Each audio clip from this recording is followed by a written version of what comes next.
buenas tardes, amigos. Este es el programa Diálogos del Montonero. Bueno, la proclamación de Keiko es inminente. Falta un pequeño trámite ante la autoridad electoral, pero lo cierto es que Keiko Fujimori ha ganado esta elección. Incluso ya sabemos el número de votos por el que ha ganado Keiko. Más de 40.000. Sin embargo, Roberto Sánchez, el líder de la izquierda, está empeñado y junto a los sectores radicales a restarle legitimidad a la victoria electoral de Keiko. ¿Qué significa esto? Bueno, que la señora Keiko Fujimori en los primeros días, en las primeras semanas, quizá en el primer año, va a tener relativamente complicadas las cosas porque la izquierda va a tratar de que no se organice la estabilidad, de que no se organice la gobernabilidad. Va a tratar de que el Perú formal no se conecte con el informal.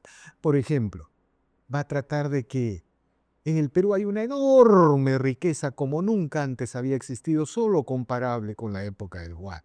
Se han invertido a través de las regiones y los municipios casi 3 o 4 veces para resolver el problema del agua potable de los peruanos que carecen de este servicio.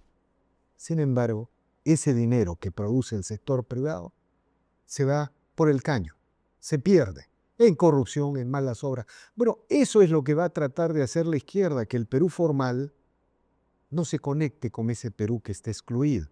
Y por eso va a hacer todo lo posible para evitar el éxito del gobierno de la señora Keiko Fujimori.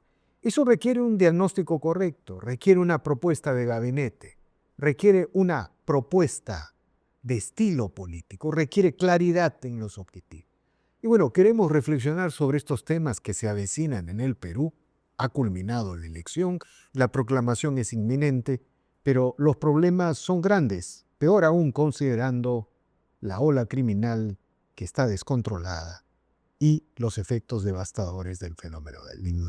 Por ese motivo, el día de hoy hemos convocado a la señora Lourdes Flores Nano, lideresa del Partido Popular Cristiano, lideresa del social cristianismo y una política y también observadora de larga trayectoria en la historia de nuestro país.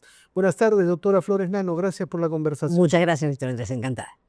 Bueno, en todo caso la proclamación es inminente, pero lo que no se ha resaltado lo suficiente, me parece, porque un poco que hay la idea de que la señora Dina Boluarte efectivamente fue la primera jefe de Estado. Lo que no se ha resaltado lo suficiente es que Keiko Fujimori es la primera mujer en ser elegida por el sufragio de los peruanos. Así es, yo lo dije hace unos días con mucha sinceridad.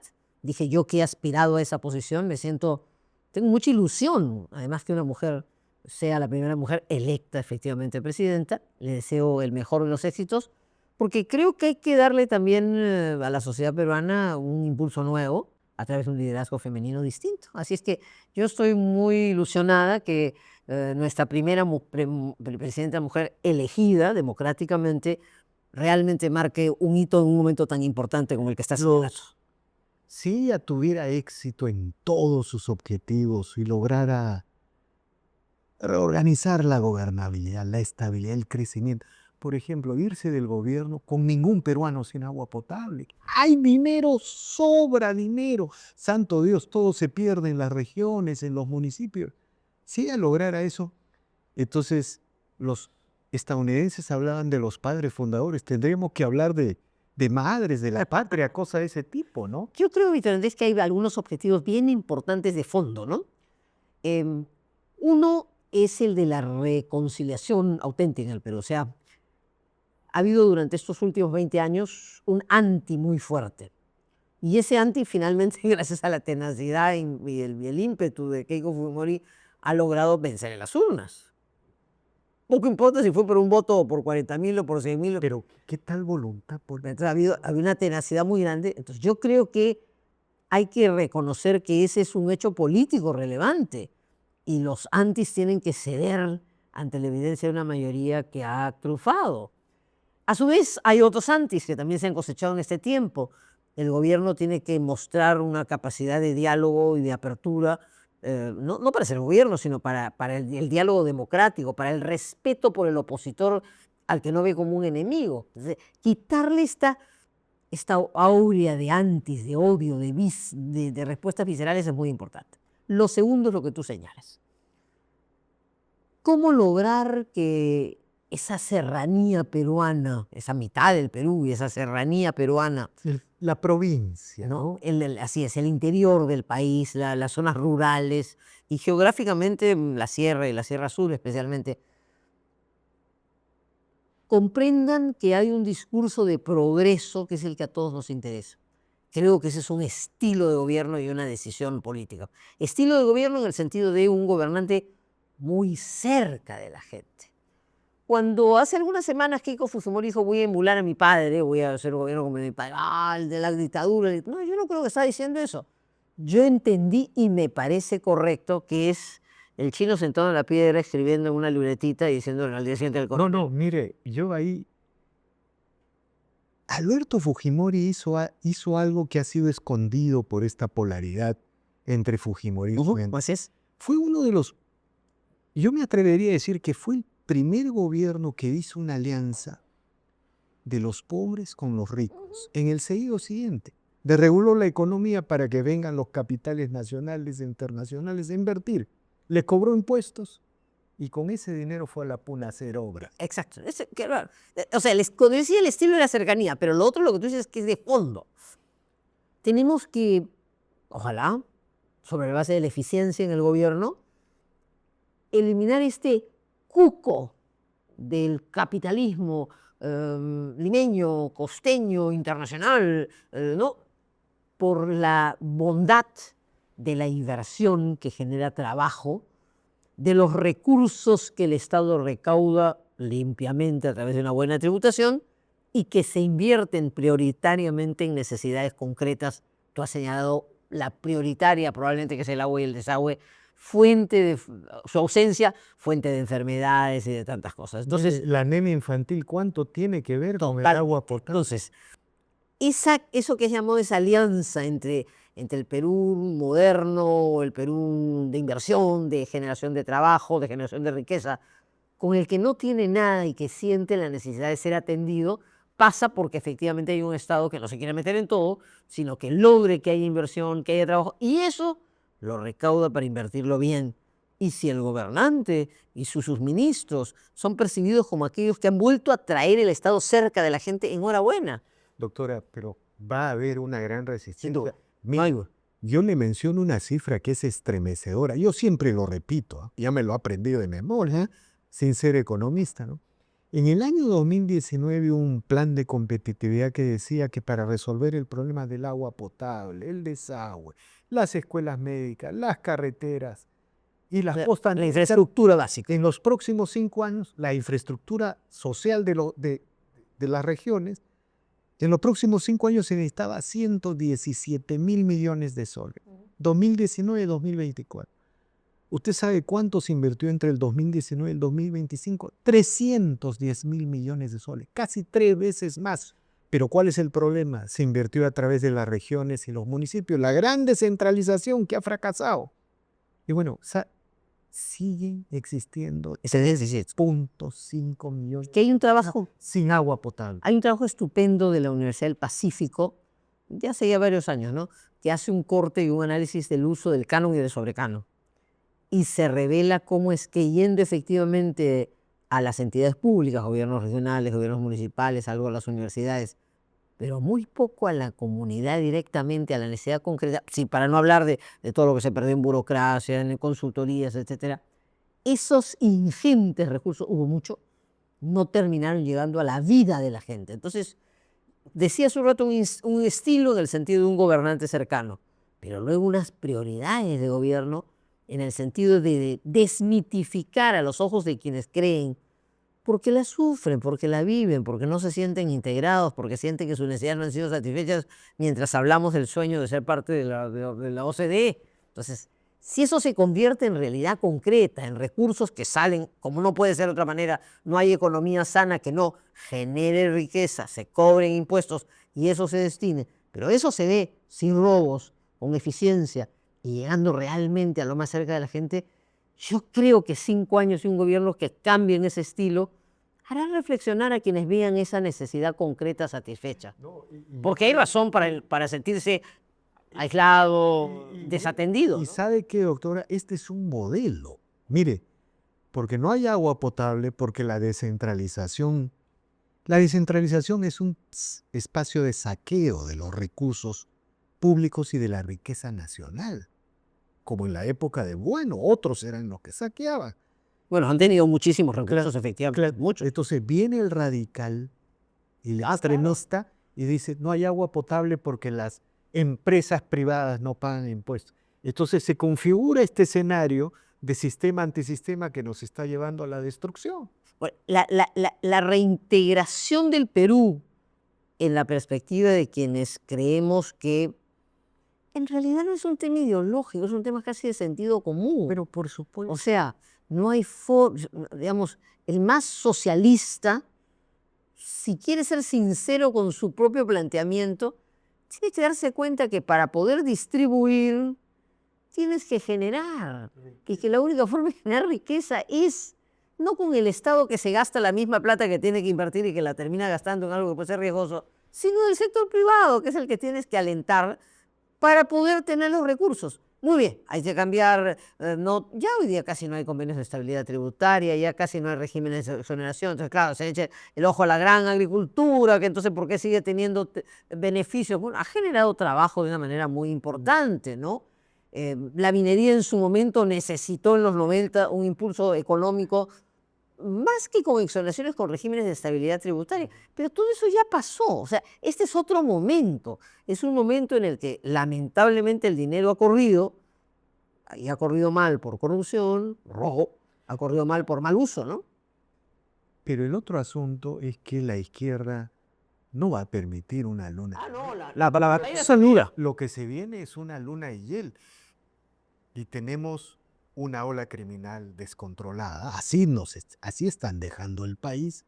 Tenemos un país sin previsibilidad, sin previsiones, se viene el fenómeno del Niño. Y tenemos al señor Sánchez pidiendo nulidad de elecciones, como su compañero Gustavo Petro o su compañero Evo Morales, que está planteando una zonada para que haya en 90 días elecciones en Bolivia. Sin duda, yo creo que va a haber una izquierda agresiva que va a intentar, decías hace un instante, que eso no se consolide.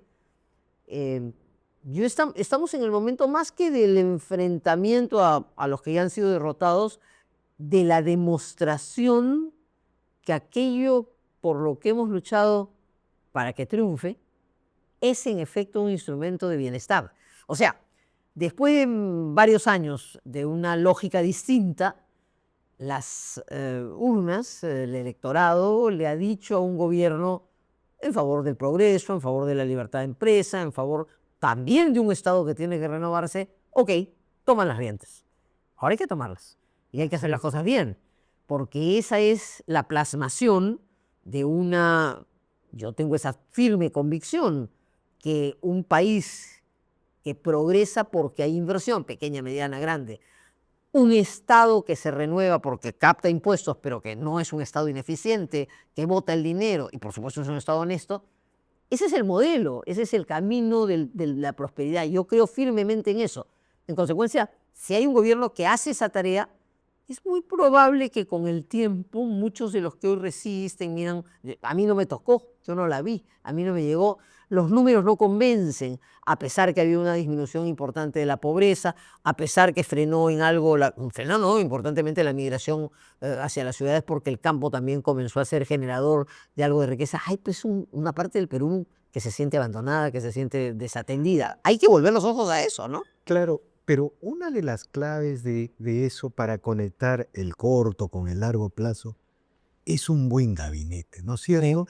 Pero el otro asunto, doctora, es que hay que organizar coaliciones en las cámaras. Ahora la política es más compleja, tiene mayores pesos y contrapesos, hay mayor posibilidad de estabilidad, pero es más compleja. Hay 2 cámaras donde el oficialismo, Fuerza Popular, No tiene mayoría. no tiene mayoría. Entonces, el gabinete tiene que de alguna manera servir Justo estuvimos conversando con Javier Velázquez, que en sus Claro que tiene la muñeca más grande del periodo aprista. bueno, era bueno en eso. García lo apreciaba mucho por eso. Sí, sí, era una Tenía muñeca. tenía muñeca, efectivamente. Sí. Bueno, ¿Te acuerdas? digamos, el nuevo gabinete tendría que expresar esa voluntad de coalición con... Es difícil, primero, a mí me preocupa y en ese sentido esta invocación que se esté atrasando tanto ya la proclamación de los resultados, porque comprendo que con toda seriedad la ganadora de las elecciones, la presidenta electa, bueno, no puede seriamente conversar, seriamente, no sé con qué contacto estoy haciendo, pero comprometer a nadie hasta que el resultado sea, porque ya la victoria me parece que está cantada, pero es importante tener ya la claridad. No se le puede pedir, cada gobernante tiene su estilo. No conocemos el estilo ejecutivo de la señora Fujimori porque no ha tenido oportunidad de estar en una función ejecutiva. Me da la impresión que buscará, como es natural también, tener gente muy próxima a ella. Los leales, que son imprescindibles. Que ha tenido momentos muy difíciles, es una persona que ha sufrido mucho, que ha sido muy golpeada y que supongo que tiene que sentir que necesita pues también un círculo íntimo fuerte, ¿no? Ese círculo íntimo tiene además que saber cuál es su papel, no es acolchavarse y cerrar, sino más bien proteger, ¿no? Proteger. Es lo que tiene, digamos, todo buen presidente. Es válido. Bueno, desde los reyes es así. Pero es absolutamente válido, absolutamente válido. La figura del primer ministro me parece que es una figura importante, no sé qué pase por su cabeza. Ahí habrían varias opciones a seguir. Una que no creo que sea la que se siga, y a mí no me parecería mala, que es decir muy bien, no tengo mayoría en el Congreso, no somos un régimen parlamentario, pero yo quiero tender abiertamente puentes y entonces busca alguna de las fuerzas con las que puede hacer una suerte de coalición. Primer año usted cree. Por eso, pero digamos, sería una alternativa, ¿no? Ahora, el problema es que se puede encontrar con algunos nos. Rafael López Alea viró y lo hizo bien, y calculo que su apoyo de las últimas semanas ha sido valioso, así que hay que agradecérselo, pero no estoy segura pues que él quiera sumarse al gobierno, ¿no es cierto? No. A ver, la jugada con Nieto, por poner el caso, ¿no? Que sería una jugada política, vamos, tiendo juego, no, tiendo cartas al otro lado. Y Nieto podría decir de pronto, no sé si sí o no. Nieto diría que sí. Eso es lo que yo creo. Yo creo que es un hombre con cintura política, con experiencia, mucha ambición, con ganas de poder, entonces de repente un par de añitos, ¿no es cierto?, que le permiten jugar. Doctora, ¿No? Eso es un juego, ¿no? Creo que no es el que ella va a seguir. Además, por el tipo de situación que va a enfrentar, ella requiere otro tipo de un presidente del Consejo de Ministros con muñeca, pero mucho más cercano a ella. Eso es lo que yo creo. Yo creo que su esquema es alguien cercano a ella y me parece absolutamente respetable, pero esa persona tiene que jugar varios papeles. Si como imaginamos vamos a tener una gobernante, y así espero que sea, recorriendo el Perú, cercano a la gente, es el hombre o la mujer que manejará las riendas del gobierno con muchísima lealtad a quien la ha designado. No somos un régimen presidencial, de modo que el primer ministro responde, y me parece absolutamente válido que ella busque a alguien de toda su confianza, y tiene que ser el gran articulador con el Congreso, el gran articulador, o sea, su negociación, esa es su cancha chica, pero que es una cancha grande, hoy con dos cámaras. Gigante. Hoy con dos cámaras, a su vez sus parlamentarios tienen que ser hábiles en el juego interno. O sea, hay una, digamos, en el aparato formal del Estado militario, por ejemplo, por el lado de los técnicos. Pero aquí quiero comentar la idea. Y me parece que el gabinete sí se luciría, y además creo que sería muy útil, no sé con cuántos, pero con algunas figuras tecnocráticas. Yo no creo que el gabinete debe ser solo tecnocrático, porque los ministros son políticos. Y ese primer ministro tiene que tener actores políticos que lo acompañen en ese juego en el que no pueden estar normalmente gente que es eficientísima, pero que no tiene pues cintura para negociar. Pero sí creo que haría muy bien en determinados campos. De hecho, en la economía, mira, el nombre... La preparancia de Luis Carranza, de enorme tranquilidad. Enorme tranquilidad. Que además yo veo que Lucho ha evolucionado mucho, incluso políticamente. En ese debate, Sato Dios era un líder político. Muy bien, muy bien. O sea, no es solamente ya el tecnócrata, el ministro de Finanzas que dice no es cierto? Sino es el ministro de Economía. Yo he tenido el gusto en los últimos años fui invitada por él a ser parte de la plana del Instituto de Gobierno y he tenido el gusto en todos mis cursos, incluso un curso de liderazgo, de llevarlo a una exposición interesantísima en que él explica cómo es que se adoptan decisiones y cuáles son los cambios, es un curso de liderazgo, cómo los cambios tienen que ser medidos, y lo hace con una gran visión política, o sea, saber quiénes son los enemigos, saber quiénes tienen la resistencia. Yo creo que él ha adquirido una experiencia política muy interesante. Entonces creo que sería un ministro de lujo. Hoy he leído que quiere pedirle a Julio Velarde que continúe en el Banco Central. Julio ha dicho hace unos días también que si se lo pidieran lo evaluaría y me parecería estupendo. Bueno, eso es... Entonces tendríamos la casa económica bien un ordenada. mensaje para la inversión nacional y extranjera. Entonces tú tenías del país. un control de lo económico muy en orden, muy tranquilo. Luego vienen los sectores productivos, que creo que vale la pena también pensar en unos Déjeme preguntar. y luego la infraestructura, ¿no? Que me parece otro campo también muy importante. Claro, ahí, digamos, los técnicos. Eso voy.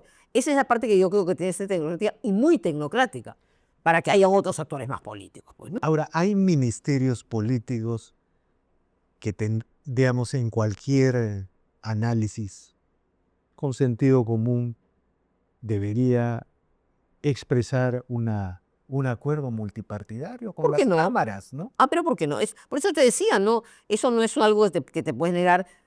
En alguna época de nuestra historia se habló de un gabinete conversado, ¿no? O sea, no es un gabinete en el que cada uno pone su cuota, sino que se ponen algunos nombres que generan un cierto consenso. Hay otros cambios de fondo, ¿no? Ya son del Perú, de más largo aliento. Ha habido pues una infiltración, esa sí creo que ideológica, en el sector cultura, en el sector educación, en el propio sector justicia. Esas son cosas que necesitan, sin ser troglodita, sin pasar al otro extremo, digamos, de un progresismo o un conservatismo. Los extremos siempre son malos, pero hay que hacer cambios en la educación, hay que trasladar una otra forma de educar, valores alternativos, ¿no? Hay mucho. Este progresismo neomarxista está... Que es un tema mundial, que está que ha penetrado mucho. Pero doctora, yo no sé si usted se da cuenta, mire cómo estamos hablando de política, ¿ya? Pero por supuesto. Mire, me parece regresar a las épocas del gobierno de Alan García, incluso del gobierno del propio Humala, ¿ya? Pero en la última década ya no se hablaba de gabinete conversado, de un gabinete que propicie la coalición con las cámaras. Todo se convirtió en vacancia, disolución, guerra. ¡Qué barbaridad!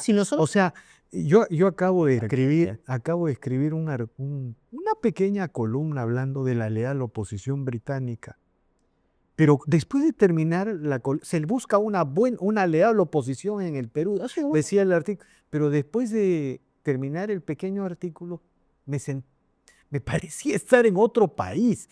¿Qué época hemos vivido? Una década de autodestrucción. Exactamente, mira, con los 1000 pecados de Toledo, el buen gobierno de García II y el inesperado giro hacia una mayor moderación de Humala, fueron 3 gobiernos consecutivos, democráticamente elegidos, sin mayoría, que trajeron abajo aquella tesis tan repetida que cuando un gobernante no tenía mayoría caía.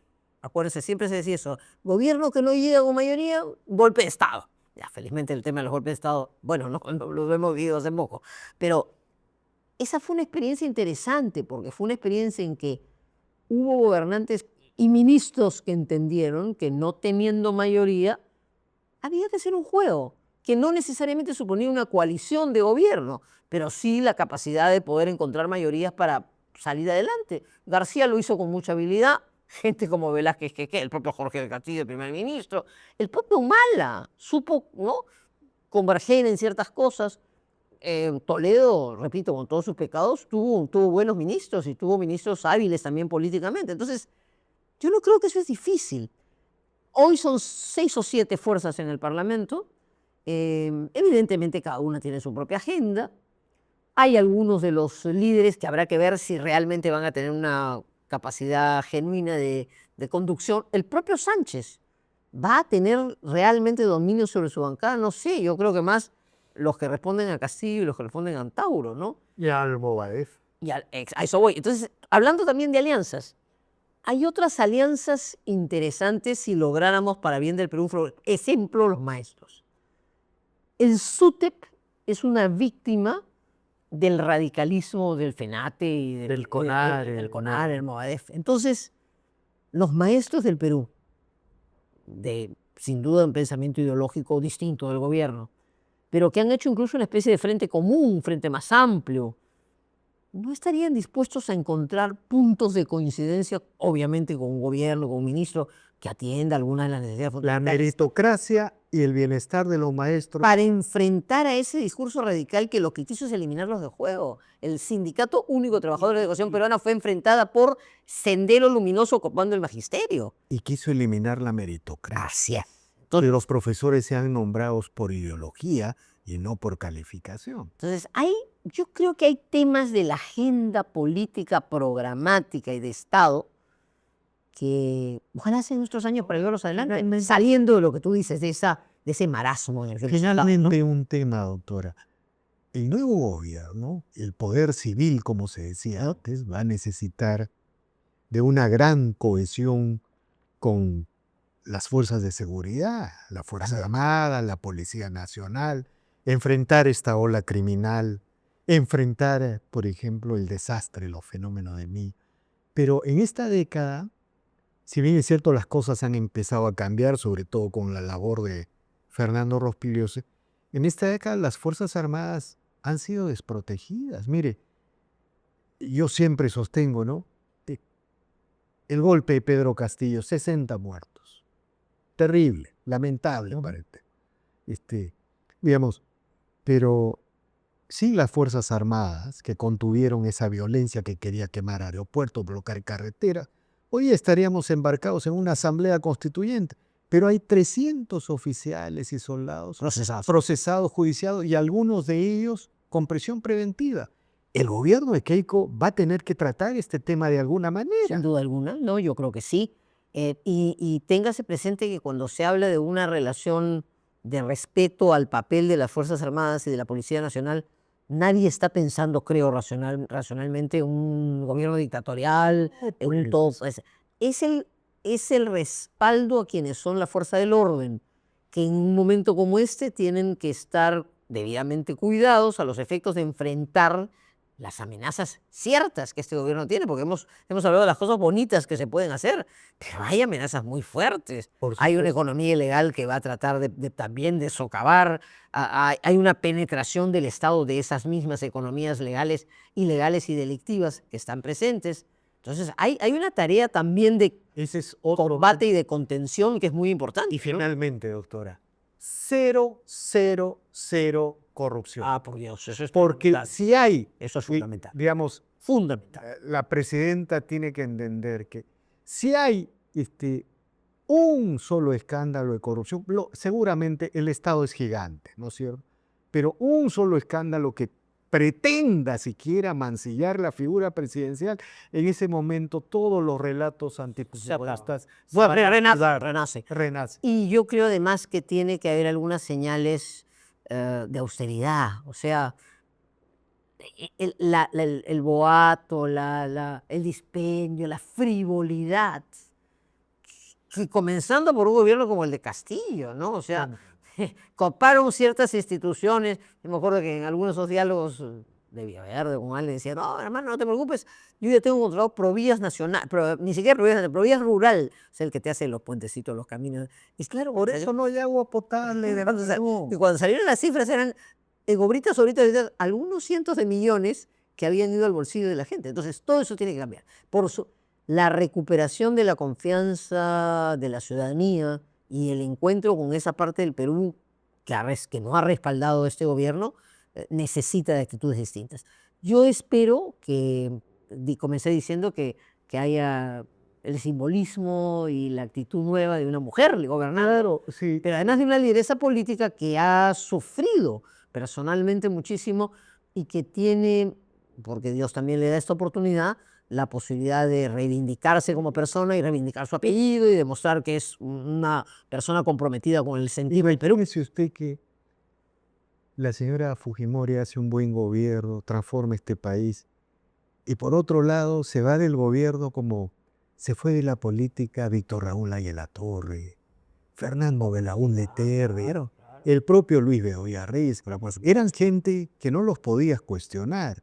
Entonces, si ella se retira así de la política, pero eso implica que ella asuma un liderazgo, una vigilancia del Estado en contra de cualquier hecho impropio. Coria Marta. Afortunadamente es una persona joven, ha demostrado buen físico en esta campaña bárbara, Es una voluntad poderosa. porque Además. eso es lo que le toca. O sea, yo digo que los miércoles es el Consejo de Ministros y el jueves tiene que arrancar a cualquier pueblo del Perú, ¿no es cierto? Así De es. jueves a domingo. Y el lunes volver para atrás, y el miércoles y el jueves otra vez. Yo me acuerdo que antes se decía las voluntades políticas más poderosas del Perú. Bueno, uno era Haya, luego fue Guzmán, qué voluntad para hacer el mal, ¿no? Luego fue Alan García. Bueno, ahora hay que decir que hay una nueva voluntad, es la de Keiko. Dios quiere, Dios quiere. Tres cárceles, tres intentos, tres cárceles. ¿Y qué tal fuerza de voluntad No, para ahora Dios- reconstruirse? Dios quiera que efectivamente cumpla, primero con ella misma, ¿no? La oportunidad que la vida le está dando, que se la ha ganado muy merecidamente con su empeño, con su esfuerzo, y que comprenda que en este momento efectivamente puede ser un reencuentro de una posición política en general, ¿no es cierto?, en favor del progreso, de la inversión privada, de la distribución de la riqueza, de un Estado eficiente, con la que una parte del Perú está divorciada, con la que una parte de América Latina está divorciada y hoy comienza a reencontrarse. O sea, hoy mirar el mapa repintado de América del Sur, bueno, es interesante Pero lo que está no- pasando, ¿no? Cuidado con la euforia, doctor. También es verdad. Del SPRI le ha ganado por 265.000. Todos son márgenes muy pequeños. Por más de 40.000 votos. Y esos resultados muy pequeñitos. Y Petro ha destruido ese país. Y mire la votación, que algo tenemos que hacer desde el centro a las derechas. Eso hay que verlo, efectivamente. ¿Por qué una parte muy importante de los peruanos, a pesar de los desastres o del desastre que nosotros vemos, y creo no estar equivocados en esa mirada, sin embargo, no se siente representado por otro planteamiento? Si acaso se logra revertir eso con acciones, con un gobierno eficiente, pragmático, cercano a la gente, mira, no solo se habrá, creo que, tenido resultados muy concretos, sino quizás emprendamos una nueva etapa para las nuevas generaciones del Perú, porque yo creo que eso es lo que hay que hacer. Así que el mejor de los éxitos a nuestra presidenta. De acuerdo, doctora. Gracias. Muchas gracias a la doctora Florendano. Seguiremos conversando como todos solemos hacer. Bien, amigos, esta ha sido una nueva edición de Diálogos del Montonero. No olvide de suscribirse al canal, dejar su comentario. Así este proyecto avanza y se consolida. Muchas gracias.